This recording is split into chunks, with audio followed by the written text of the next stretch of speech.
What's up, my Nostalgia? Dave here with a review of Gran Turismo, the new video game adaptation film from PlayStation Productions. This film is also interesting because it's based on a true story, telling the real life story of Jan Mardenborough, a English racer who, like Jan in the film, is a Gran Turismo sim racer who ends up winning a competition and actually becoming a real, genuine race car driver. And that's kind of the basis for a lot of creative liberty being taken, but that's the basis for a kind of underdog rags to riches type sports story.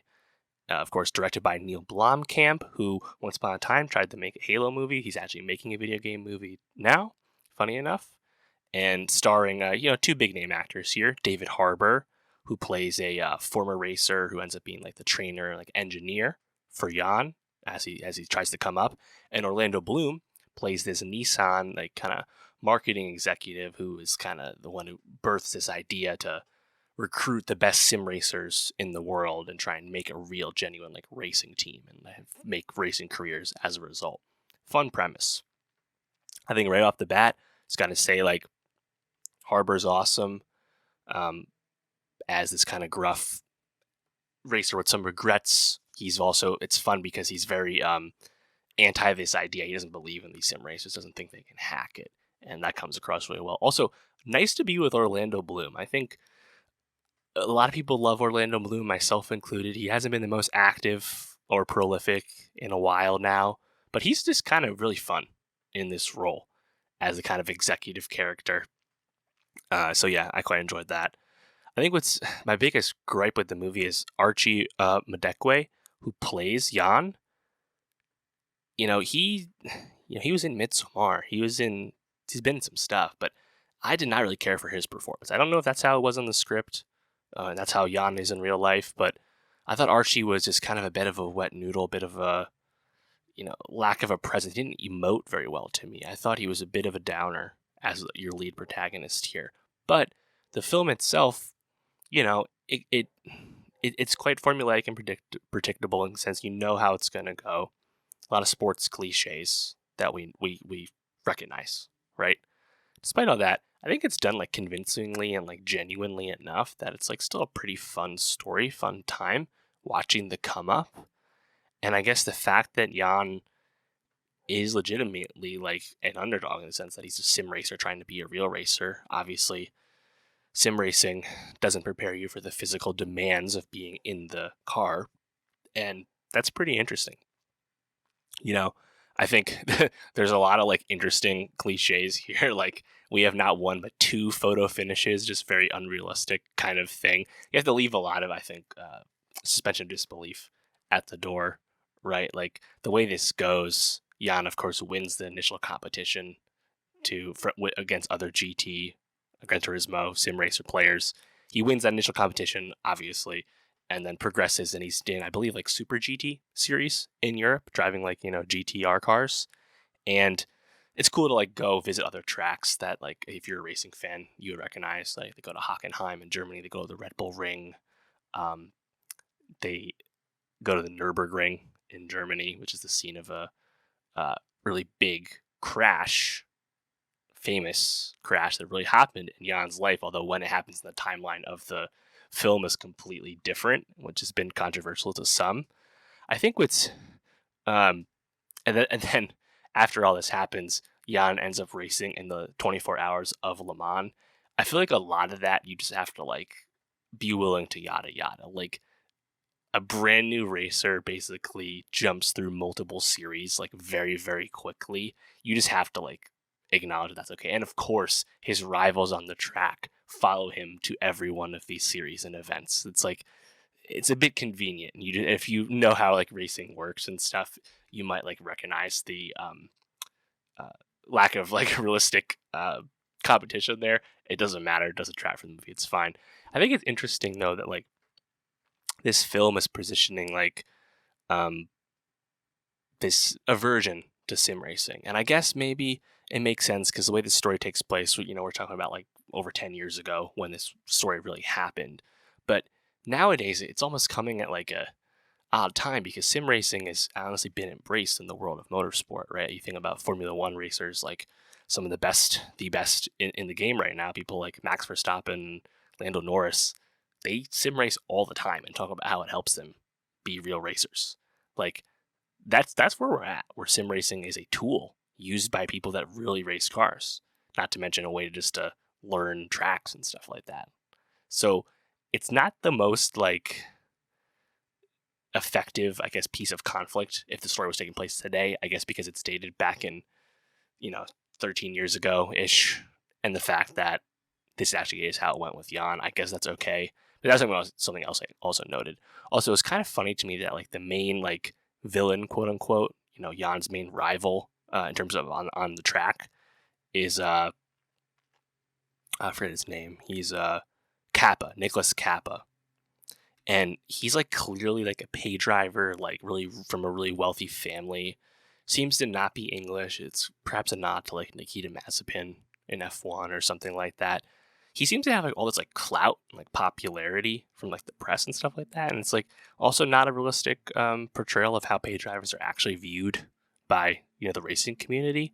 That kind of stood out to me. Also, I thought it was really funny that Jan's parents, his dad played by Joe Manhanshu, and his mom is played by Jerry Halliwell, aka Ginger Spice from the Spice Girls, aka the wife of the Red Bull F1 team's team principal, Christian Horner. Jerry Halliwell is a Formula One wag, and now she's actually in a movie about racing. It's not like she's a prolific actor. She doesn't act that often. That was kind of funny to me. I love that so specifically, like Jan's way to like calm himself down before a race is to listen to Kenny G, of course, the famous musician. Thought that was really funny. Really nice callback to how that's brought back in the film in the third act. I think overall, Blomkamp, who obviously I was a gigantic fan of when District 9 came out, he hasn't had quite the career I think we all expected him to. Some stuff that has its merits like Elysium, but nothing has come close to District 9. Neil Blomkamp, though, does a pretty good job of filming the racing, the action of it. I think it really progresses. There's some early Act 1 stuff that's a bit of a snoozer, right? Like the movie doesn't really take off until Jan gets to the Gran Turismo Academy and gets into the swing of the sports competition stuff that's like the heart of the film. The early driving where he's driving his dad's car, that doesn't look too good. But like all the stuff on track is actually pretty credible. There's some fun like drone shots to really like speed you up, and it's cut in I think a pretty like solid way. Like I thought Neil did a pretty good job, him and his DP and whatnot. The big crash that happens at the Nürburgring where Jan goes airborne and crashes and kills a spectator tragically, which is how it really happened in real life. That is filmed, I think, in a really awesome way. That looks crazy. There's been some controversy where how that's portrayed, where it's basically positioned in the film as a motivating factor for Jan to get over the hump and become a real racer. And it was placed in a different part of the story than it really happened. In real life, that incident where Jan went airborne at the Nürburgring and the spectator was killed from the crash, that happened years after Jan podiumed at Le Mans. It was not motivation for Jan to stick it out and win or podium at Le Mans. So that's a bit of a change. I don't know if it's like super egregious, but some people have said it's in poor taste, which I can understand. This is the third release from PlayStation Productions this year. Of course, they started off last year with Uncharted with Tom Holland, and since then this year we got on this TV front The Last of Us on HBO, and recently Twisted Metal on Peacock, and now we have Gran Turismo on the big screen. We know there's some other stuff in the works, like God of War, but nothing imminent.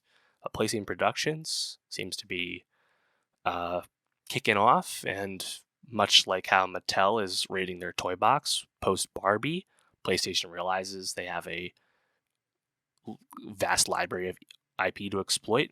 And I really wasn't expecting Gran Turismo as a video game adaptation to actually have the game Gran Turismo be front and center in the movie.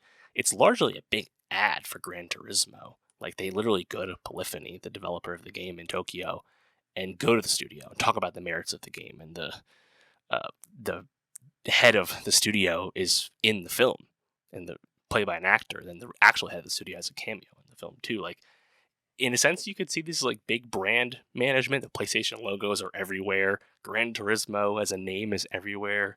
They make sure to show you some sim rigs to make you want to buy it. Like, there's some brand stuff going on for sure.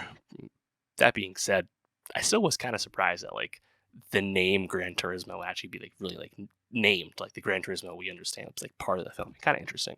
Um, yeah, this has actually been pushed back a few weeks. It's not officially going wide till August 25th. It's had a few weeks of like sneak peek screenings.